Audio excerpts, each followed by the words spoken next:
Alright, welcome to SouFLoTV again, everybody. It's your host with the most. So this story recently ran in the Jamaican news media from different news sources, news outlets like Loop and Gleaner and Star and that kind of stuff. What I'm going to do is I'm going to update a lot of that information and show you some pictures as well as I'm speaking so you can look at the pictures. So I am sourcing my information now from KSAT ABC 12, and what I am looking at here, the story goes like this. The headline starts out by saying warrant reveals blood, hair found in bathroom of missing woman's house. So there's a Jamaican female who was pretty successful at life that was married to a military man and living in the US. She had gone missing, and you know the rest of the story. So this is how it unfolds. San Antonio. An arrest affidavit obtained by KSAT 12 defenders Sunday is providing new details to what authorities saw in the home of 29-year-old woman that was reported missing Friday, now presumed dead. There's a video at the end of this where the lead investigator is talking to the reporters. You can listen to what he has to say there, as well as there's a video of the husband walking out of a vehicle handcuffed as they bring him into the prison facility. Andre McDonald, 40 years old, is charged in connection with the disappearance of his wife, Andreen McDonald. Man, I could imagine when they first met. Andre and Andreen, that sounds like a match, don't it? That kind of stuff. You never know that you're marrying your killer or you're getting into a relationship with someone that's going to take your life. Anyways, arrest documents for Andre McDonald describe how friends and family requested that law enforcement conduct a welfare check at the couple's home after Andreen McDonald failed to show up for work. So, the sheriff said that the man purchased gasoline, he purchased a burn pit, he purchased an axe, he purchased a shovel, and they believe this was all to get rid of his wife's body. Friends and family told the deputy conducting the welfare check that they suspected foul play in McDonald's disappearance, records state.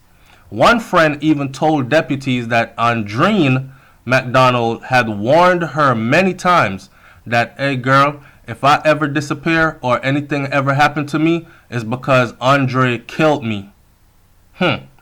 Now, when we talk about red flags and being afraid to leave your relationship and trying to act like what you're seeing and what you're feeling is not there, it's not happening, it's not real, if you are seeing enough to be able to tell your friends this and you still stuck around. Anyways, according to court documents, McDonald's mother and friends met a deputy at McDonald's home in the 1000 block of Solitude Cove in North Bexar County around 1 p.m. Friday when Andre McDonald was not at home. The affidavit states that when the deputy walked into the master bathroom of the home with Andreen's mom, the deputy noticed that the floor appeared to have been recently cleaned and that there was a red stain on the light switch.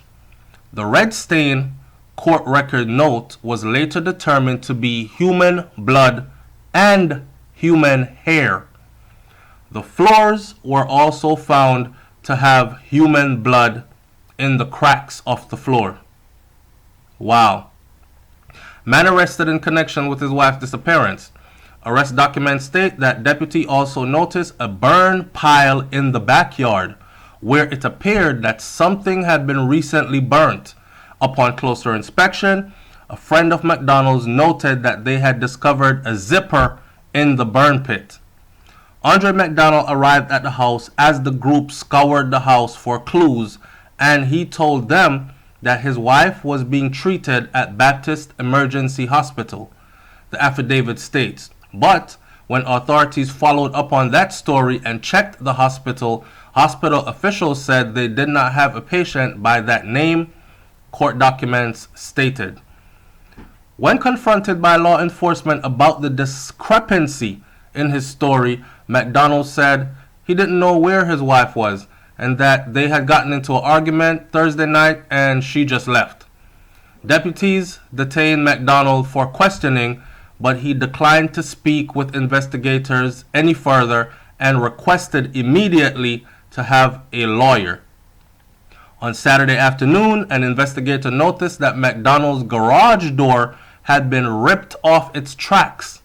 Court documents state the same investigator covertly followed McDonald while he went to a gun shop where McDonald purchased a firearm and a significant amount of ammunition, according to arrest paperwork and accounts from Bexar County Sheriff Javier Salazar. Now, let me tell you something. As a military man, right, and you're purchasing a weapon and countless amount of ammunition or significant amount of ammunition, is one of two things here. Either you are perceived to be in danger and you are going to defend yourself, which I don't think is the case because he would have brought law enforcement in to help him, being a man of the law, if he was following the law. Or this means that he was ready to do some murder-suicide stuff and he was going to shoot it out.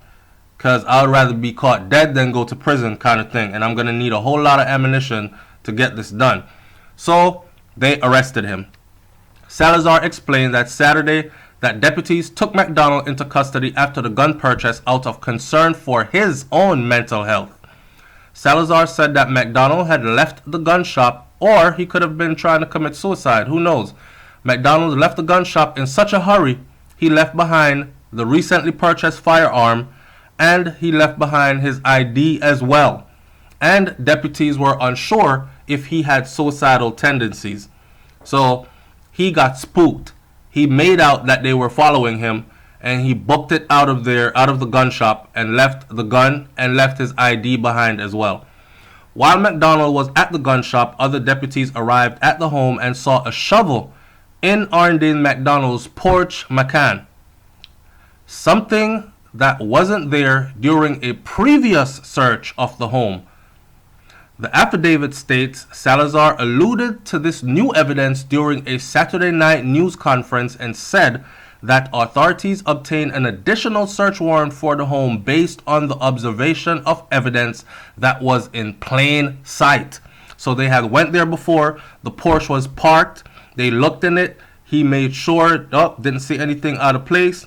And when they went back another time, there was a shovel sitting in it.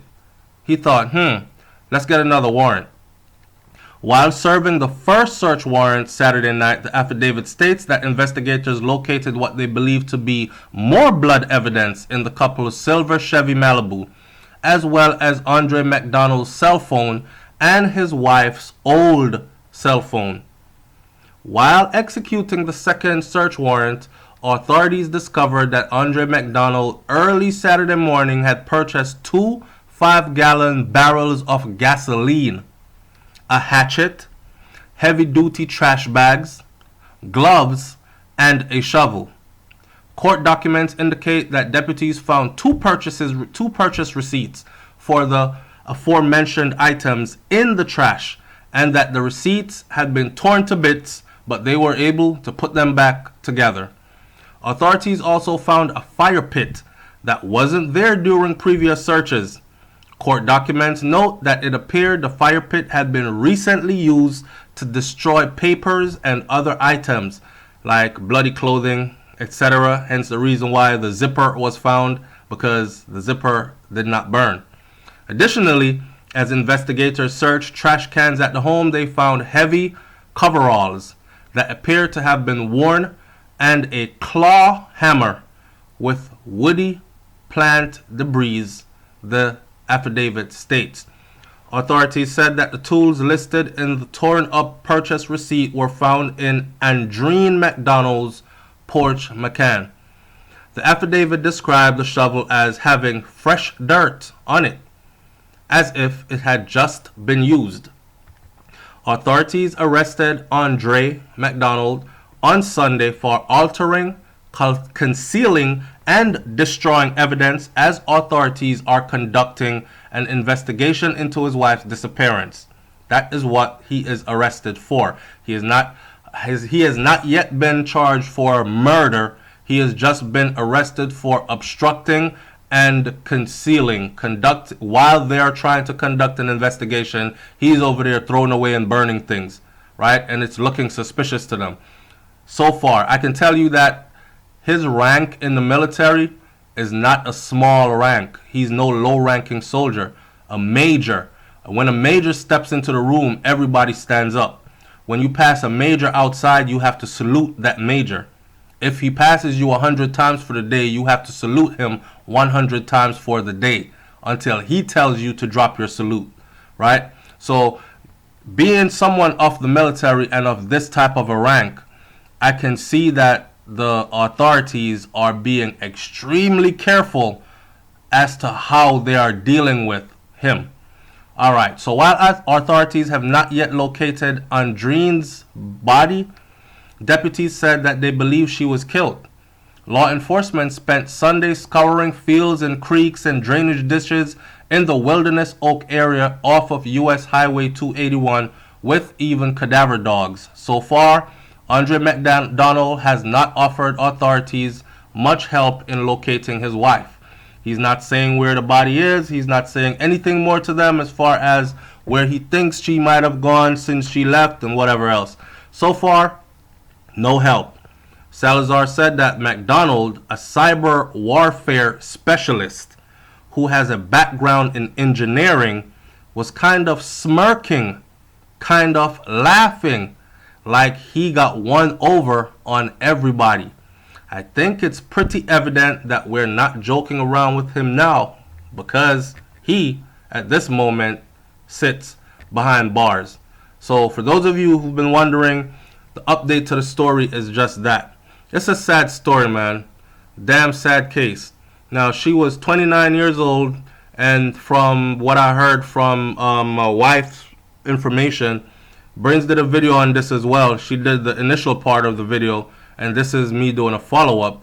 So you can go watch her video and listen to her video to find out other details about this female. But I think she was a business owner. She owned two businesses. She drives a Porsche Cayenne, a new Porsche Cayenne. He drives a Malibu. He's a military man. I'm guessing...